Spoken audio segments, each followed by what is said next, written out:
Hi guys! Today's topic is about national differences, in specific, differences in culture.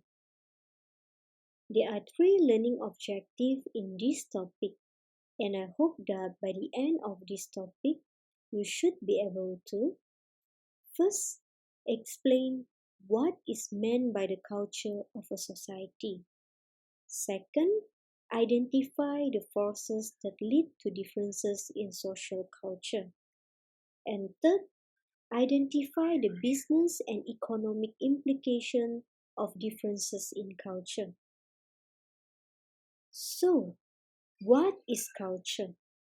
According to Hofstede, the father of culture, culture refers to the collective programming of the mind which distinguishes the members of one human group from another.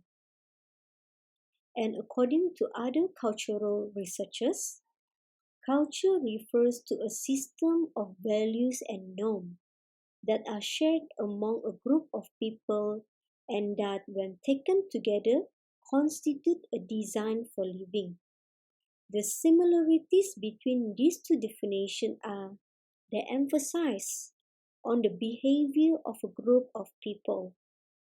Therefore, culture is not an individual construct, but it is a society construct. In addition to culture, we also have subcultures, which refer to a group of people who share a unique way of life within a larger dominant culture.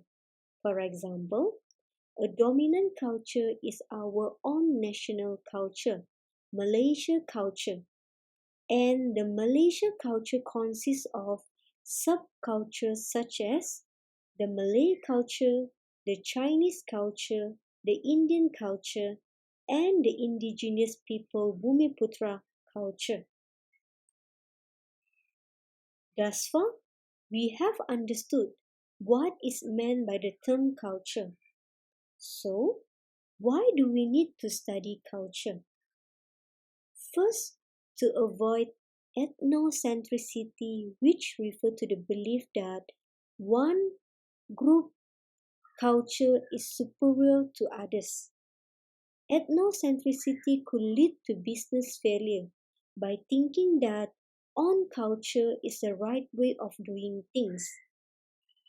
Thanks to the advancement of technological, we able to easily socialize with people from different cultural backgrounds. Thus, able to learn the rules and behavioral patterns appropriate to one society. Second, to develop cross-cultural literacy. When we are cultural literate, we can work happily and effectively because we know why people from different culture and background behave or think in certain ways. Instead of making the differences as barriers, we should embrace the differences and make the differences as our uniqueness, which improve the ability to market products, conduct business, and manage employees in other countries. Both the words values and norms are defined in culture. By values, we mean idea about what a group of people believes to be good, right, and desirable. Put differently, values are shared assumptions about how things ought to be. By norms, we mean the social rules and guidelines that prescribe appropriate behavior in particular situations. Values form the bedrock of a culture. Values provide the context within which a society norms are established and justified. They may include a society attitudes towards such concepts as individual freedom, truth, justice, honesty, loyalty, social obligation, collective responsibility, women, love, sex, marriage, and so on. Values are not just abstract concepts, they are invested with considerable emotional significance. People argue, fight, or even die over values such as freedom. For norms are the social rules that govern people's actions toward one another. These norms can be divided into two major categories: fault ways and morals. Fault ways are the routine conventions of everyday life. Generally, fault ways are actions of little moral significance. An example of fault ways that perhaps is not immediately thought of as a culture issue is people's attitude toward time. People are very aware of what time it is, the passage of time, and the importance of time in, for example, the United States and the Northern European cultures such as Germany, Netherlands, and the Scandinavian countries. In these cultures, business people are very conscious about scheduling their time and are quickly irritated when time is wasted because a business associate is late for a meeting or if they are kept waiting. Time is really money in the mind of these business people. However, in the opposite of the time conscious Americans, German, Dutch, and Scandinavians, business people in many Arabic, Latin, and African cultures view time as more elastic. Keeping to a schedule is viewed as less important than building a relationship or finishing an interaction with people. Morals is a term that refers to norms that are more widely observed, have greater moral significance than other norms, and are central to the functionings of a society and to its social life.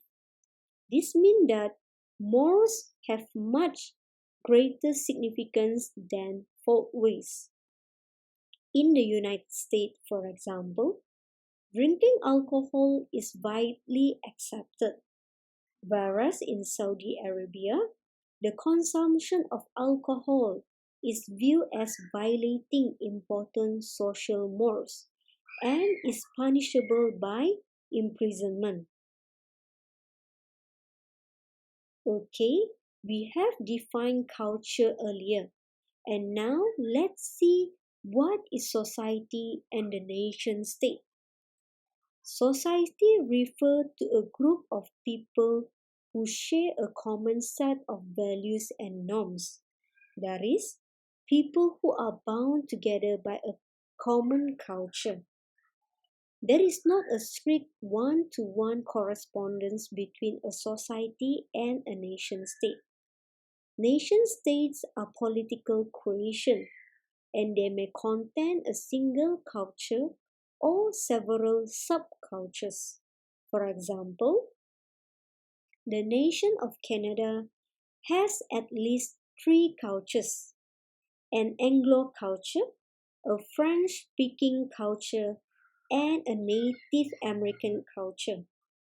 Cultures can also embrace several nations, such as the Scandinavian countries of Denmark, Finland, Iceland, Norway, and Sweden.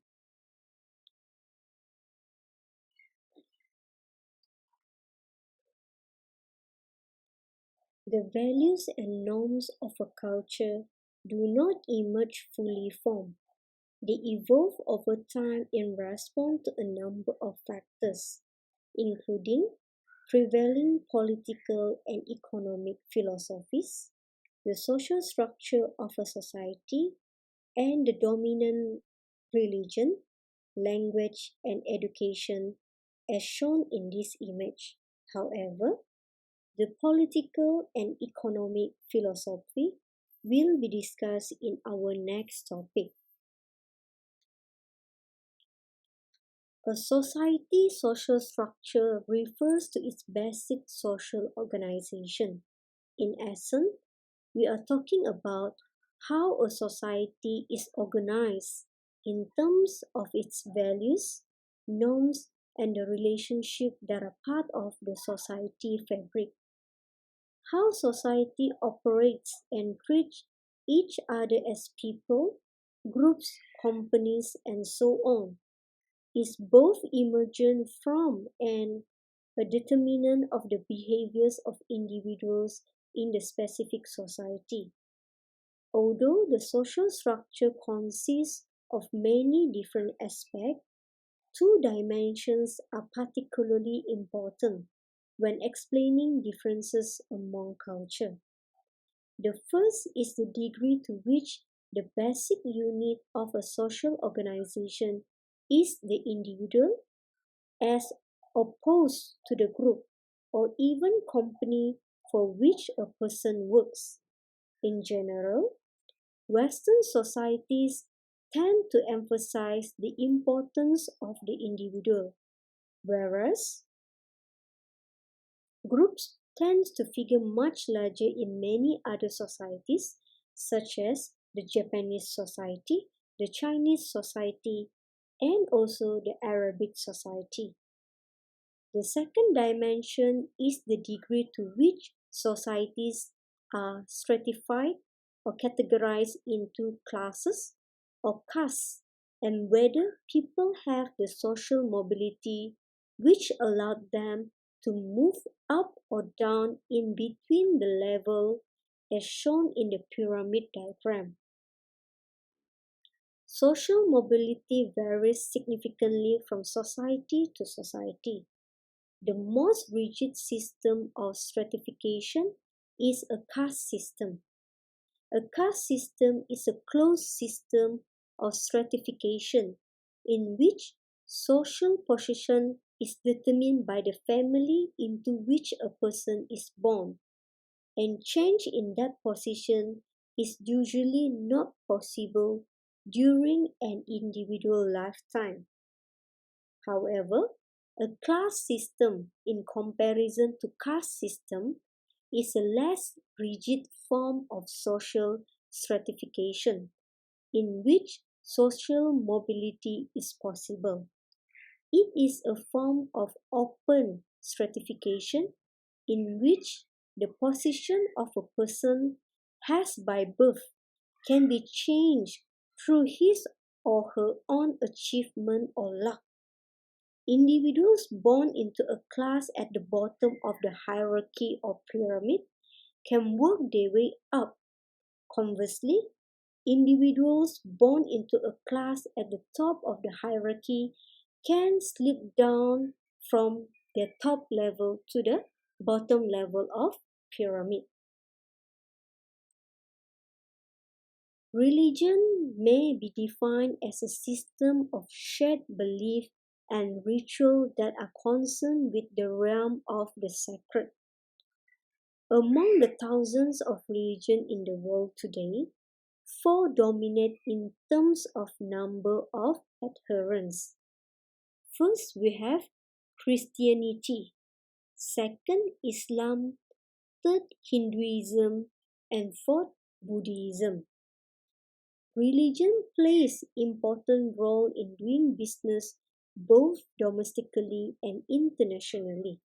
For example, in the Islam religion, it has the requirement for halal food dietary.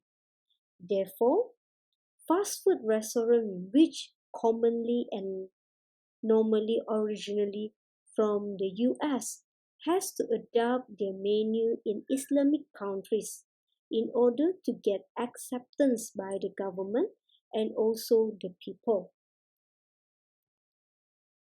Language is one defining characteristic of a culture.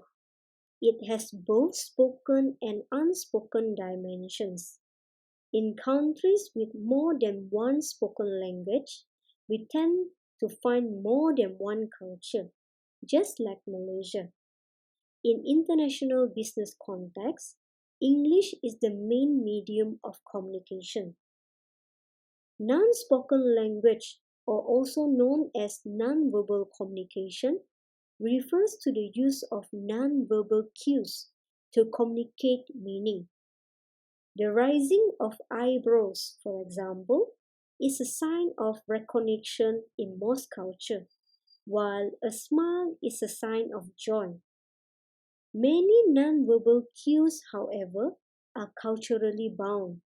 A failure to understand the nonverbal cues of another culture can lead to a major communication failure. Here, let's see some examples of nonverbal language which have different meanings in different countries. First, we have the finger cross signs. In the United States, it means hoping for good luck. In Vietnam, it is thought to resemble female genitals and is similar to giving the middle finger. So, it's have a totally opposite meaning than the one in America. Next, we have the rock sign. In the United States, it is usually used by rockers. When the index and pinky are raised, it is a sign of approval or rock on. However, in other countries such as Argentina, Brazil, Colombia, Cuba, Spain, Italy, and Portugal, this sign is made as someone to tell them that their spouse, husband, or wife is cheating on them. Next, the common sign of OK. In the United States, it just simply means OK. However, in Japan, it means money. In Brazil, this is a bad or rude gesture. Don't make the same mistake as Richard Nixon, who visited Brazil and flashed the OK sign to a waiting crowd, but was responded to with boos. He was booed by the crowd. And the last example, we have the come here gesture. In America, in Ecuador, or even in Malaysia, this is a normal come here gesture. This gesture is also used when seducing someone. But in the Philippines, it's only used to call a dog. So, it is derogatory to use on people, and you could get arrested for using it. So, bear in mind not to use this gesture in the Philippines. And for the last determinants of culture in today's discussion, formal education. Formal education is the medium through which individuals learn knowledge and skill, as well as become socialized into the values and norms of a society. Education plays an important role in the determination of national competitive advantage, and values and norms are taught both directly and indirectly through the medium of education. Now, let us see how culture influence on international business. First, culture influence on how we sell our product due to differences in taste and preferences. For example, McDonald's. McDonald's creates special menu according to the taste and preferences in specific countries. So we can see here, in Malaysia, we have nasi lemak burger, as nasi lemak is our national menu, liked by not only Malays but also Indian and Chinese. In Japan, because the Japanese like sashimi, they have ebi or prawn burger. And in most Western countries, they serve beers in the McDonald's restaurant.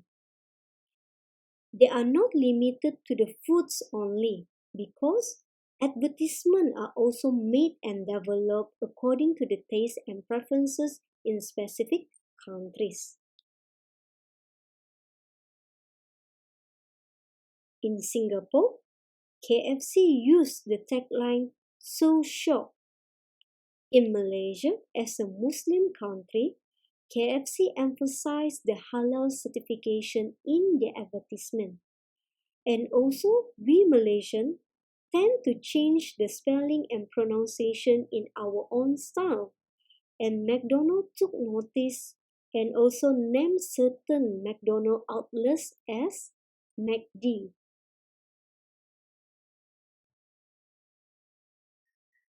In China, Coca-Cola has named their brand to rhythm as Chinese words, 可口可乐, which means tasty and fun.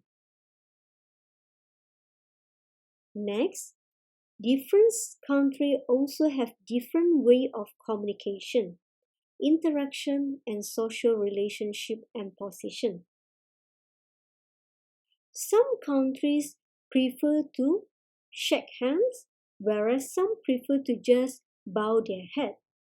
However, different degree of head bowing means different thing. Usually, the slight bow is for everyone, whereas respectful bow, the 45-degree bows, reserved to someone with higher status and rank. And for handshake, although it is common, but it is not for female in the Islam religion. It is prohibited to handshake with the opposite gender, which are not their spouse or family. So we can see in this picture, Prince William didn't handshake with the ladies because he knew that no touching is allowed.